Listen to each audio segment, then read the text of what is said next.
माँ बाप बनना इतना भी आसान नहीं होता जितना लगता है, लेकिन अगर सही जानकारी हो, सही एक्सपर्ट एडवाइस मिले और सही टेक्निक की हेल्प मिले तो डेफिनेटली ये सपना पूरा हो सकता है।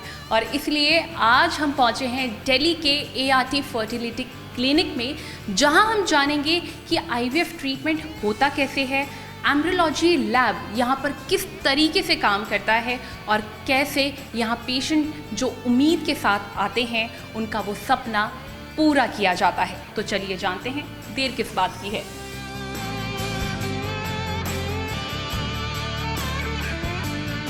तो सबसे पहले आपको कराते हैं इस क्लिनिक का छोटा सा टूर, क्योंकि यहाँ पर ट्रीटमेंट सिर्फ मशीन से नहीं, एक्सपीरियंस भी बहुत मैटर करता है।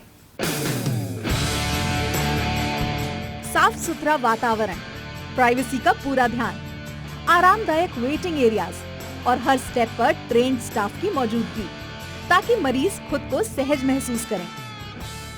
डॉक्टर ललित, आज कहाँ पर स्टैंड करता है ये ART फर्टिलिटी क्लिनिक और आने वाले टाइम पे आप इसको कितना एक्सपेंड करना चाहते हैं या फिर इसको लेके आपका और कितना बड़ा ड्रीम है? आर्ट फर्टिलिटी क्लिनिक ने कंसिस्टेंटली अच्छे सक्सेस रिजल्ट्स डिलीवर किए हैं पिछले 6 साल के अंदर, और आज आर्ट फर्टिलिटी की जो गिनती होती है इंडिया के बेस्ट फर्टिलिटी सेंटर्स में होती है। जैसा आपको पता ही होगा, हम लोग 9 शहरों में इस समय best in class fertility services provide कर रहे हैं। सो आने वाले समय में जाहिर सी बात है हम और जगहों पर जाना चाहेंगे, और शहरों में भी हम जल्दी ही पहुंचेंगे, और इन शहरों के अंदर भी हमारी सर्विसेज और ज़्यादा लोगों तक पहुंचाने का हमारा प्लान है। हम सिर्फ जोग्राफिकल एक्सपेंशन या ज़्यादा शहरों में कवरेज पर फोकस नहीं कर रहे हैं, उसके साथ साथ हम अपने रिजल्ट्स को भी इम्प्रूव करने के लिए कोशिश कर रहे हैं। IVF ट्रीटमेंट, अगर हम इनफर्टिलिटी ट्रीटमेंट्स की बात करें तो one of the most successful treatment है, लेकिन it is not about guaranteed success, क्योंकि बहुत से ऐसे फैक्टर्स हैं जो कि अभी भी हम चेंज नहीं कर सकते, जैसे कि एग की क्वालिटी, या अगर यूट्रस में कोई बहुत मेजर प्रॉब्लम है तो हम IVF से बहुत सारी प्रॉब्लम्स को ओवरकम कर सकते हैं, बट हम गेमीट क्वालिटी को कम्प्लीटली, या यूट्रस की लाइनिंग अगर बहुत ख़राब है तो मैनेज कर, मतलब उसको डेफिनेटली ओवरकम कर सकते हैं, बट कम्प्लीटली मॉडिफाई नहीं कर सकते हैं। मोस्ट इम्पॉर्टेंट ये होता है कि अगर एक साइकिल वर्कआउट नहीं करी है तो हम उसको एनालाइज करें कि उसमें क्या पोटेंशियल रीजंस हो सकते हैं। हमारे पास एक बैकग्राउंड होता है कि ये इश्यूज आए इस IVF साइकिल में और उनको मॉडिफाई किया जाता है। इस तरह से अगर हम अपनी अप्रोच को पर्सनलाइज करें तो most of the failed IVF cycles में we can achieve a good outcome if we have to repeat the IVF treatment. So आप अपना कोई एक्सपीरियंस या फिर ऐसा कोई कपल आपके पास आया हो जो बहुत अलग केस रहा हो, कुछ अपना पर्सनल एक्सपीरियंस शेयर करना चाहेंगी? हाँ बिल्कुल। ऐसा एक नहीं, बहुत से केसेस हैं। मैं आपको एक कपल की अभी ही, जिनका थोड़े दिन पहले प्रेगनेंसी आया है, वो बाहर से IVF साइकिल्स करा के आए थे और वहाँ पे उनके 4 या 5 IVF साइकिल्स हुए थे। Couple was of advanced age, the lady was 42-43, और यहाँ पर हमने पहले पूरा अंडरस्टैंड करा कि क्या चीज़ जो है वो वर्कआउट नहीं कर रही है। इंटरेस्टिंगली उनके कुछ फैक्टर्स ऐसे थे, जैसे कि मेल फैक्टर बहुत सीवियर मतलब पुअर स्पर्म काउंट था, क्वालिटी था, तो हम लोगों ने उस पर वर्क किया। उनके यहाँ पर जब उन्होंने IVF किया तो हमारे पास अराउंड 4 to 5 एम्ब्रियोज बने।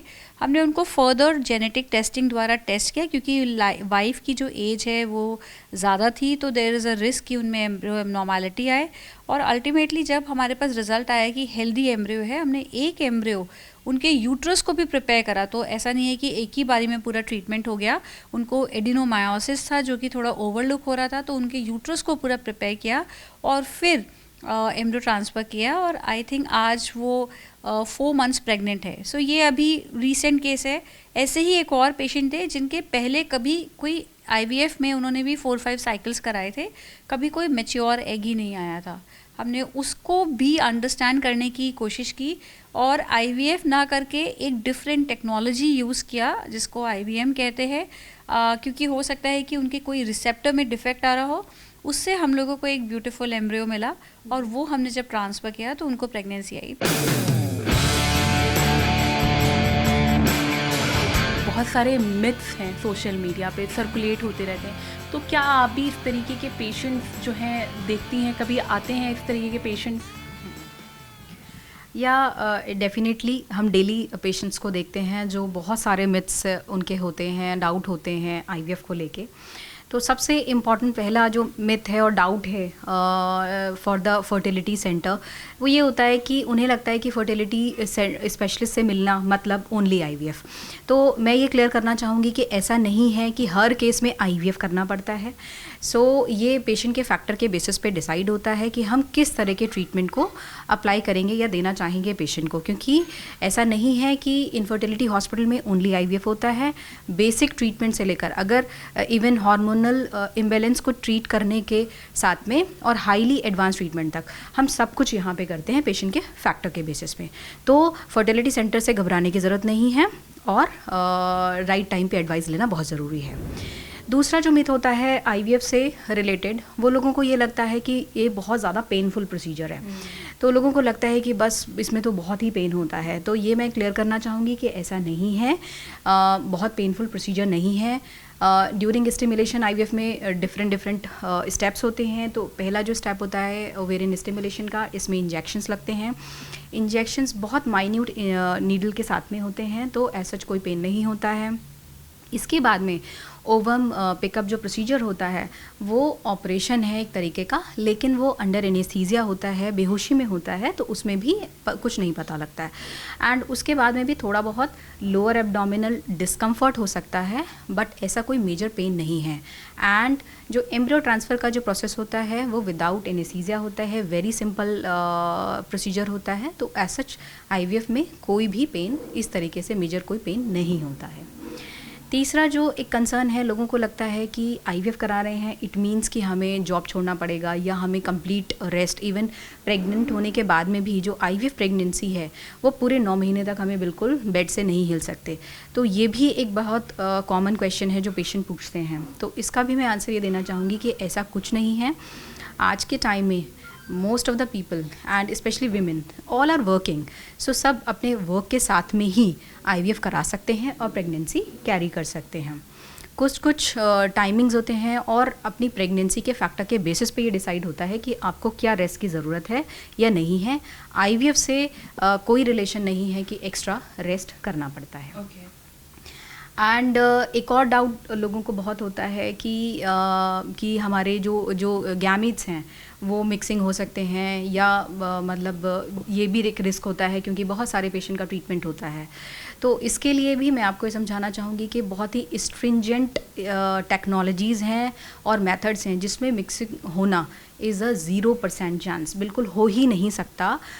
इसमें एक तो मैनुअल विटनेसिंग होती है, डबल विटनेसिंग होती है कि जो भी एक टाइम में एक ही प्रोसीजर होता है और दूसरा प्रोसीजर उस टाइम पे हैंडल नहीं होता, कोई भी गैमीट एग या sperm.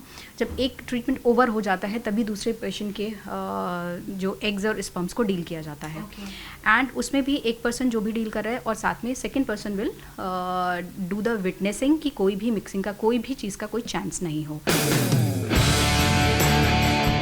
So yes, this is the place, the science of art where magic happens. Yes, embryology lab.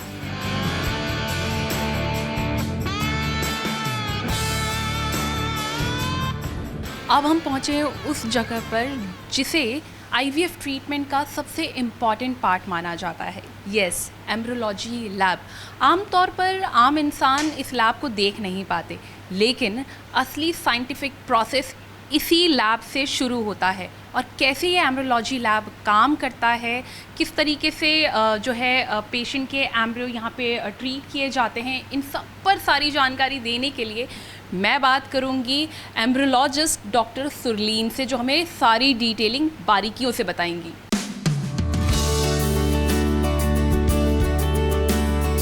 ये एम्ब्रियोलॉजी लैब साइंस का एक बहुत ही अहम हिस्सा है जहाँ पे हम ह्यूमन बींग्स को ग्रो करते हैं, वी क्रिएट देम और यहाँ पे बेबीज़ बनते हैं, which is amazing. So IVF lab में एज ए एम्ब्रियोलॉजिस्ट एक बहुत ही जिम्मेदारी वाला काम है और इस लैब में पूरे दिन का ही काम किया जाता है।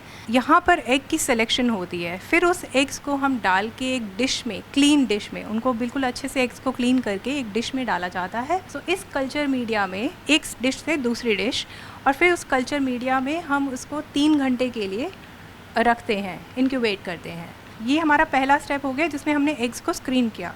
जब दूसरा स्टेप है जो 3 घंटे के बाद होता है, उसको हम कहते हैं डेन्यूडेशन। बेसिकली जो एग होते हैं उसके आसपास बहुत सारे सेल्स होते हैं। सो 3 घंटे के बाद फिर हम उनको डेन्यूड करते हैं। डैट मीन्स वो सारे सेल्स जो उसके आसपास होते हैं, ग्रैनुलोसा या क्यूमुलस सेल्स, उनको हटाकर हम देखते हैं कि एग की मैच्योरिटी क्या है। एग मैच्योर भी हो सकता है, एग इमेच्योर भी हो सकता है। जितने भी मैच्योर एग्स होते हैं उनको ही हम आगे लेके जा सकते हैं। जो इमेच्योर एग्स होते हैं उनको हम रख देते हैं कि शायद वो आगे जाके मैच्योर हो जाए। इसके बाद का स्टेप आता है स्पर्म। तब एक एम्ब्रियोलॉजिस्ट आगे जाता है एंड्रोलॉजी लैब में। सो एम्ब्रियोलॉजी का ये दूसरा पोर्शन है, दूसरा पार्ट है जिसको हम एंड्रो लैब कहते हैं। यहाँ पर स्पर्म की सारी प्रिपरेशन होती है। तो वहाँ पर एम्ब्रियोलॉजिस्ट जाके स्पर्म के पैरामीटर्स देखता है कि स्पर्म इसी पेशेंट का जो हस्बैंड है उनसे जो हमने स्पर्म लिया है वो स्पर्म की कंडीशन कैसी है। उसके बेसिस पे हम डिसाइड करते हैं कि क्या हम IVF कर सकते हैं कि ICSI कर सकते हैं, क्या रेशियो होना चाहिए, और अगर कोई ऐसी चीज़, ऐसा एड ऑन इंटरवेंशन जो कि हेल्प करे पेशेंट को, वो हम डिसाइड करते हैं। इसके बाद एक स्पर्म का प्रिपरेशन एंड्रोलॉजी लैब में किया जाता है। डेन्यूडेशन करने के बाद हम 1 घंटे का गैप देते हैं जिसमें स्पर्म प्रिपेयर किया जाता है। इसके बाद बहुत अहम हिस्सा जो कि 4th स्टेप है, डैट इज़ ICSI। मतलब अब हम इंजेक्शन के लिए रेडी हैं। हम अपने एग्स को इंक्यूबेटर से बाहर निकालते हैं और फिर इंजेक्शन, एक स्पर्म एक एग के अंदर इंजेक्ट करते हैं।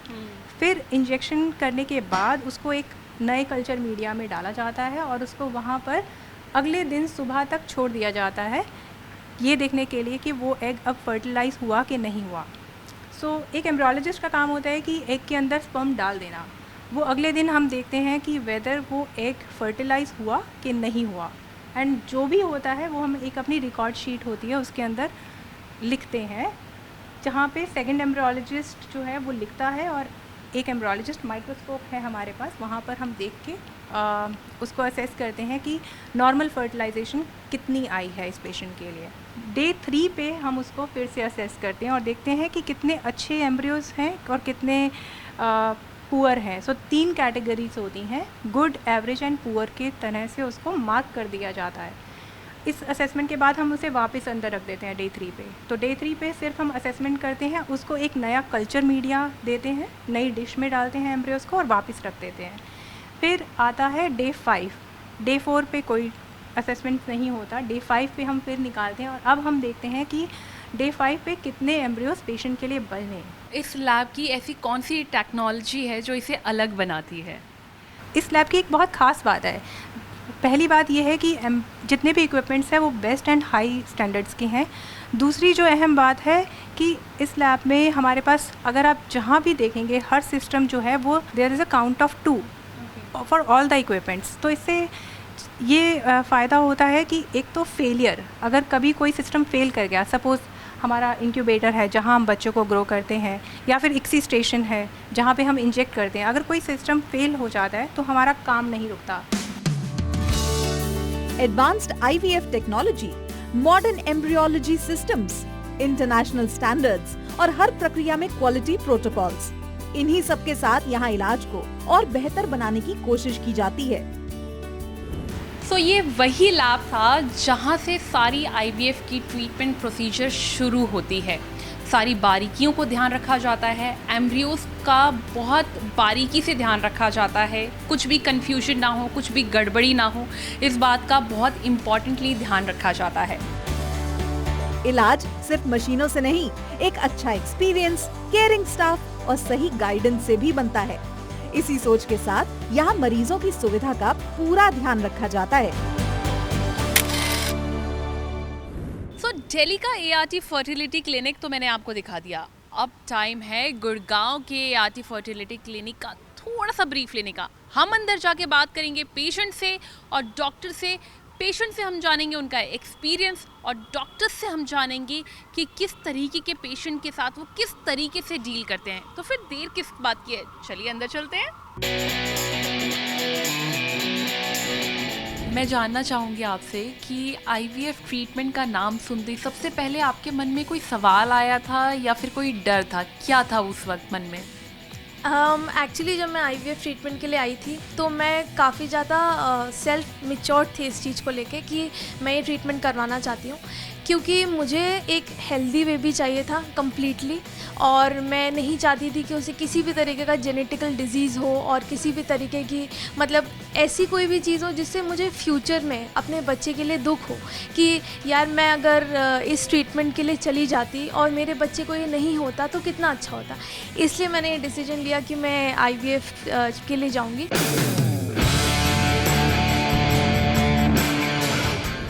तो इस वक्त मेरे साथ मौजूद हैं गुड़गांव की ART फर्टी क्लिनिक की डायरेक्टर और senior IVF specialist doctor Sonu Balhara. तो डॉक्टर सोनू, पहले तो मुझे ये बताइए कि कितने टाइम की प्रेगनेंसी नेचुरल तरीके से जो कंसीव करने का प्रोसेस होता है उसके बाद एक कपल्स को एक फर्टिलिटी एक्सपर्ट से मिलना चाहिए, आईवीएफ फर्टिलिटी एक्सपर्ट से? सो एक्चुअली जो हम लोग डेफिनेशन से भी कहते हैं या सब पेशेंट्स को भी बोलते हैं कि अगर आपको 1 साल हो गया है अनप्रोटेक्टेड इंटरकोर्स से और ट्राई करते हुए और आपकी एज 35 से कम है तो 1 साल के बाद आपको जाके फर्टिलिटी स्पेशलिस्ट को दिखाना चाहिए। बट अगर जो फीमेल की एज है वो थोड़ी 35 से ऊपर है तो उनको जब 6 महीने हो गए हैं नेचुरली ट्राई करते हुए अनप्रोटेक्टेड इंटरकोर्स से तो उनको जाके फर्टिलिटी स्पेशलिस्ट को दिखाना चाहिए। या बहुत सारी और भी रीजंस हैं, जैसे पहले आपके कोई कीमोथेरेपी हुई है या फिर आपकी सर्जरी हुई है या आपके इंटरकोर्स में प्रॉब्लम है तो भी आपको थोड़ा अवेयर होना चाहिए कि हमें प्रेगनेंसी नहीं हो रही है तो हमें जल्दी जाके फर्टिलिटी स्पेशलिस्ट को एग्जामिन कराना चाहिए। तो एक जो मिथ है मार्केट में काफ़ी ज़्यादा चलता है लोगों के बीच में और कपल्स के बीच में कि आईवीएफ मींस ट्विंस बेबीज़ होते हैं। बाय चांस अगर किसी कपल को ये है कि ट्विंस करने ही है तो क्या इस तरीके का भी कोई प्रोटोकॉल फॉलो किया जाता है या फिर ये सिर्फ लोगों के बीच का सिर्फ मिथ है? सो एक्चुअली क्या होता है कि जब हम आईवीएफ करते हैं तो हम उसका सक्सेस को इंक्रीज़ करने के लिए मे बी 2 एम्ब्रियोज जो है ट्रांसफ़र करते हैं।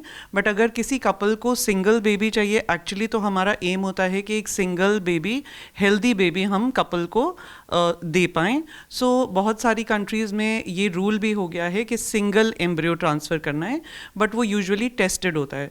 तो हमारे यहाँ जब यंग फीमेल होती है या कोई इंडिकेशन नहीं है तो हम उसकी जेनेटिक टेस्टिंग नहीं करा रहे हैं। तो यूजुअली हम जो डे 5 या डे 6 के एम्ब्रियोज ब्लास्टोसिस्ट होते हैं तो अगर हमने 2 एम्ब्रियोज ट्रांसफ़र करे, हो सकता है पेशेंट के वो दोनों इम्प्लांट हो जाएं और उसको ट्विन प्रेगनेंसी हो।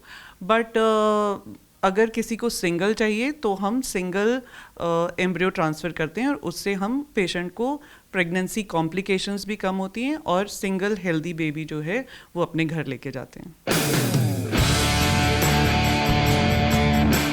RFID सिस्टम अब एम्ब्रियोलॉजी IVF सेंटर्स में भी अवेलेबल है। नॉर्मली जब भी हम एक पेशेंट के गैमीट्स लेते हैं, एग और स्पर्म लेते हैं, उसको 2 एम्ब्रियोलॉजिस्ट मिलके आइडेंटिफाई करते हैं। अगर एग और स्पर्म लिया और उसकी इक्सी होनी है तो 2 एम्ब्रियोलॉजिस्ट उसको लैब में वेरीफाई करते हैं कि हाँ इसी के हैं और कोई गड़बड़ नहीं हुई है, कोई मिक्स वो नहीं हो रहा है। और उसी तरह से right from taking the egg and sperm and making embryos, freezing तक, फिर थॉइंग तक और एम्ब्रियो ट्रांसफ़र तक, इस तरह से नॉर्मली सिस्टम चलता है हर आईवीएफ लैब में। RFID एक थर्ड विटनेसिंग सिस्टम है, डबल तो हो ही रही है, ये तीसरा है जो उसको और रीइंफोर्स करता है कि कोई भी गैमीट की मिक्सिंग नहीं हुई है और जिनके एग्स और स्पर्म्स हैं उन्हीं के एम्ब्रियोज वापस उनमें डाले जा रहे हैं। तो ये एक एक्स्ट्रा एडवांटेज है उसका। तो मैं अगर आपसे ये जानना चाहूँ कि जो एक फ्रीज़ करके रखे जाते हैं वो कितने टाइम तक के लिए सेफ़ होते हैं और क्या एक लॉन्ग टाइम पीरियड तक अगर एग फ्रीज़ करके रखे जाते हैं तो क्या कपल्स एक हेल्दी प्रेगनेंसी एक्सपेक्ट कर सकते हैं? फ्रीजिंग एक बहुत ही अच्छा सिस्टम है जो अब आईवीएफ में अब मतलब most of the clinics they have very good experience with that, vitrification हम उसको कहते हैं। उसमें हम as per ART law around 10 years तक हम उनको सेफली रख सकते हैं। 7 साल पुराने एम्ब्रियोज तो मैंने भी थॉ करके डाले हैं, बच्चा हेल्दी हुआ है।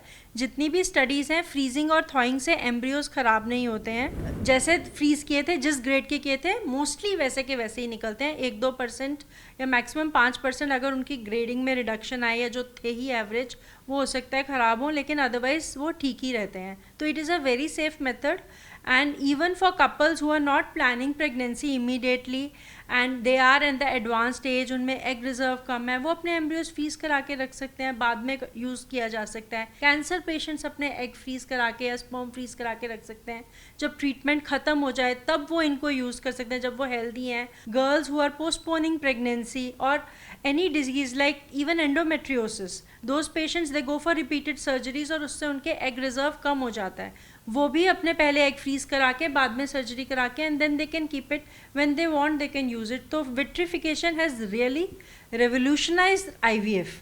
हमारे रिजल्ट्स विट्रिफिकेशन की वजह से बहुत बेटर हो गए हैं। तो हमने आपको ART फर्टिलिटी क्लिनिक के दोनों सेंटर्स पर विजिट करवाया और दिखाया कि यहाँ पर किस तरीके से पेशेंट की हर बारीकियों पर नज़र रखी जाती है, उनका ख्याल रखा जाता है। हमने पेशेंट्स के एक्सपीरियंस भी आपको दिखाए और हमने जाना कि किस तरीके के पेशेंट्स जो हैं डॉक्टर्स डेली बेसिस पर फेस कर सकते हैं और करते भी हैं। जैसा कि हमने आपको दिखाया, एक एक चीज़ अगर कुछ छूट भी गया है तो प्लीज़ आप ज़रूर बताइएगा। नेक्स्ट टाइम हम डेफिनेटली उस चीज़ को आपके सामने ज़रूर ले आएंगे।